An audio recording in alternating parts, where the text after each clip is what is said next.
दोस्तों हम सभी जानते हैं कि 15 अगस्त को भारत की आज़ादी का जश्न मनाते हैं, लेकिन एक बहुत बड़ा सवाल उठता है जो हर भारतीय, पाकिस्तानी और बांग्लादेशी को जानना बेहद जरूरी है कि आखिर हम उनके गुलाम कैसे बने। और सबसे पहले मैं आपको यह बता दूं कि मैंने यहाँ पाकिस्तानी और बांग्लादेश का नाम क्यों लिया।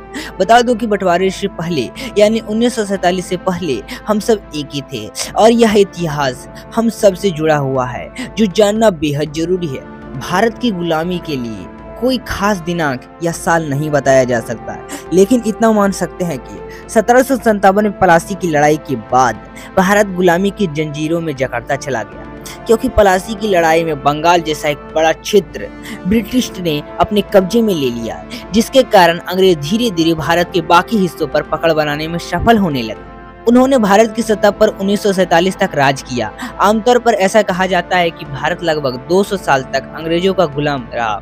बात सन 1588 की है, जब लंदन के कुछ व्यापारियों ने मिलकर एक कंपनी की शुरुआत की जिसका नाम ईस्ट इंडिया कंपनी रखा गया। कंपनियों से जुड़े व्यापारी ने वहां की रानी एलिजाबेथ से हिंद महासागर में व्यापार करने की इजाजत मांगी, लेकिन शुरुआत में ही यह कंपनी दिवालिया घोषित हो गई, क्योंकि यह कंपनी पैसा नहीं कमा पाई थी। जब लंदन के व्यापारी पहली बार समुद्री यात्रा पर निकले तो अरब सागर से ही वापस लौट आए। इसके बाद फिर दोबारा से 1596 में पानी के जहाज लंदन से रवाना किया गया, लेकिन रास्ते में तूफान की चपेट में आ जाने से वे सब तबाह हो गए। ऐसी असफलताओं को देखकर रानी का दिमाग खराब हो गया और उसने पैसा देने मना कर दिया, लेकिन व्यापारियों की जिद के चलते रानी को मानना पड़ा। तीसरी बार 1608 में हेक्टर नाम का एक जहाज भारत के लिए रवाना किया गया। इस जहाज के कैप्टन का नाम हॉकिंस था। जहाज सबसे पहले सूरत के बंदरगाह पर जाकर रुका। उस समय सूरत भारत का एक प्रमुख व्यापारिक केंद्र हुआ करता था। हॉकिंस शुरुआत में भारत में व्यापार करने की नीयत से नहीं आया था, इसलिए राजदूत के तौर पर उस समय के मुगल बादशाह जहांगीर से मिला। जहांगीर ने भारतीय परंपरा के अनुसार उसका विशेष स्वागत किया, साथ ही उसे पुरस्कार देकर सम्मानित किया गया।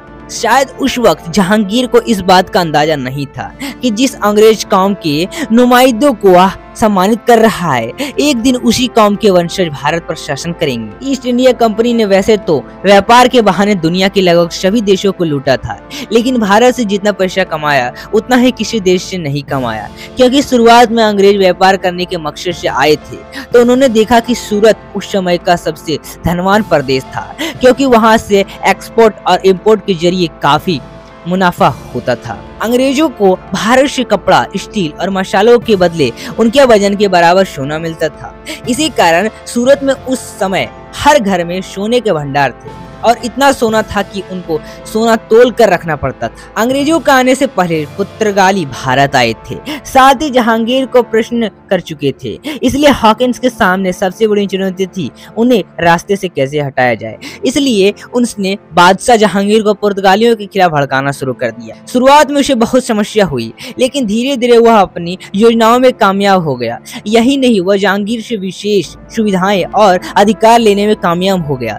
धीरे धीरे उसने पुर्तगालियों की जहाजों को लूटना शुरू कर दिया, क्योंकि असल में वह चाहता था कि जल्द से जल्द पुर्तगाली सूरत छोड़कर भाग जाए, जिससे वह अकेले व्यापार कर सके। उसने पुर्तगालियों की जहाजों को समुद्र में डुबोना शुरू कर दिया। उसी दरिया नाम उसने बादशाह जहांगीर से एक शाही फरमान जारी करवाया, जिसके तहत अंग्रेज को सूरत में कारखाना बनाकर व्यापार करने की इजाजत मिल गई। इसी के साथ जहांगीर ने एक और बड़ी गलती कर दी। उसने हॉकिंस को इजाजत दी कि उसके राजदरबार में इंग्लैंड का एक राजदूत रखा जा सके, जिसके तहत सर थॉमस रॉ 1555 में अम्बेसडर बनकर भारत आया। और थॉमस के बारे में एक बात मशहूर थी कि वह कूटनीति के मामले बहुत तेज था। थॉमस इंग्लैंड की महारानी एलिजाबेथ का बहुत करीबी था, इसलिए अपनी जिम्मेदारियों को समझते हुए जल्द ही उसने अपना काम शुरू कर दिया। सबसे पहले उसने बादशाह जहांगीर से मुलाकात करनी चाहिए, इसलिए सर थॉमस ने जहांगीर को अंग्रेजी भाषा में एक पत्र लिखा, जिसमें वह भारत में व्यापार करने के लिए ट्रेड लाइसेंस चाहता था। उस जमाने में ट्रेड लाइसेंस मतलब लूटमार होता था। जहांगीर को दूसरी भाषाओं का अच्छा ज्ञान था, लेकिन वह अंग्रेजी नहीं जानता था, इसलिए अपने एक दरबारी से वह पत्र पढ़ने को कहा, लेकिन थॉमस को यह शब्द पहले पता था। राजा को इंग्लिश नहीं आती थी और उसकी दरबारी से पत्र पढ़वाने को कहा गया। जहांगीर ने विश्वास करते हुए ईस्ट इंडिया कंपनी के ट्रेड वाले पत्र पर सिग्नेचर कर दिया और इस तरह अंग्रेजों को लूटमार करने की छूट मिल गई। अब तो वह जहां भी जाते वहां बदमाश सिग्नेचर किया हुआ पत्र दिखाकर लूटमार करते। अब उन्होंने कारखाने भी खोलिए और साथ ही लूटमार करने भी लगे। अंग्रेजों की लूटमार के तरीका ऐसा होता था कि भारत की बोली जनता उनकी योजनाओं को नहीं भांप पाती थी। उन्होंने सबसे पहले सूरत से लगभग 900 जहाज भरकर सोना लंदन भेजा था और इस तरह सोने की चिड़िया कराने वाले भारत को लूटना शुरू कर दिया। धीरे धीरे ईस्ट इंडिया कंपनी ने कारखाने लगाने शुरू कर दिए, एक के बाद एक, यानी आगरा, सूरत, अहमदाबाद और बंगाल में फैक्ट्रियां खोल दी। धीरे धीरे कंपनियों का वर्चस्व पूरे भारत में बढ़ता गया। इतिहास गवाह है कि इस कंपनी ने कितने जल्दी अपने पैर पसारे। ऐसा कहा जाता है कि जितने साल भी ईस्ट इंडिया कंपनी भारत में रही वह मुनाफे में ही रही। इस कंपनी ने लूटमार के साथ भारत पर भी राज करना चाहा, लेकिन वह ऐसा करने में सफल नहीं हुए। लेकिन एक गद्दार की वजह से अंग्रेजों ने ऐसा करने का मौका मिल गया। पुराने समय में बंगाल बहुत बड़ा राज्य था जिसके राजा का नाम सिराजुद्दौला था। ईस्ट इंडिया कंपनी ने उसे हैरान करने के लिए एक छोटे से ऑपरेशन चलाया, लेकिन वह कभी भी उस पर कामयाब नहीं हो सका। इसलिए 1757 में रॉबर्ट क्लाइव के नेतृत्व में बंगाल पर हमला करना चाहा। उस समय रॉबर्ट के पास मात्र 350 सैनिक थे और सिराजुद्दौला के पास 18,000 सैनिक थे। रॉबर्ट अच्छी तरह से जानता था कि इतनी बड़ी सेना के सामने 1 घंटा टिकने भी मुश्किल होगा, लेकिन इसी कम सेना के बावजूद भी वह युद्ध जीत गया और सिराजुद्दौला युद्ध हार गया। आपको ये बता देते हैं कि यह युद्ध पलाशी के नाम से जाना जाता है, जिसने अंग्रेजों को हम पर शासन करने का मौका दे दिया।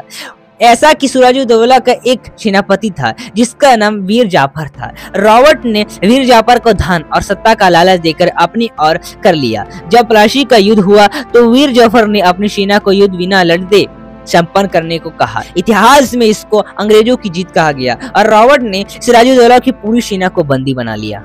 उन सैनिकों को 10 दिन तक भूखा रखा गया। उसके बाद उन सब की हत्या कर दी गई। वीर जाफर और रॉबर्ट क्लाइव ने योजना बनाकर सिराजुद्दौला को भी मरवा दिया और इस तरह वीर जाफर को सिंहासन मिल गया और वीर जाफर की गद्दी की वजह से ईस्ट इंडिया कंपनी सत्ता में आ गई और हम अंग्रेज के गुलाम बन गए। इसके आगे क्या हुआ यह सब जानते हैं। आज हमारा देश ऐसे ही कई वीर जाफर से भरा हुआ है जो देश के अंदर खोखले करते जा रहे हैं। दोस्तों, ऐसे गद्दारों के हमें क्या करनी चाहिए कि फिर से किसी के गुलाम ना बने? इसकी राय आप कमेंट में। दोस्तों, अगर ये वीडियो नहीं तो वीडियो को लाइक करें, चैनल को सब्सक्राइब और ऐसे इंटरेस्टिंग एंड इंफॉर्मेटिव वीडियो पाने के लिए आज ही फॉलो करें। तो दोस्तों, मिलते हैं फिर अगले ऐसे कोई इंटरेस्टिंग वीडियो के साथ। तब तक के लिए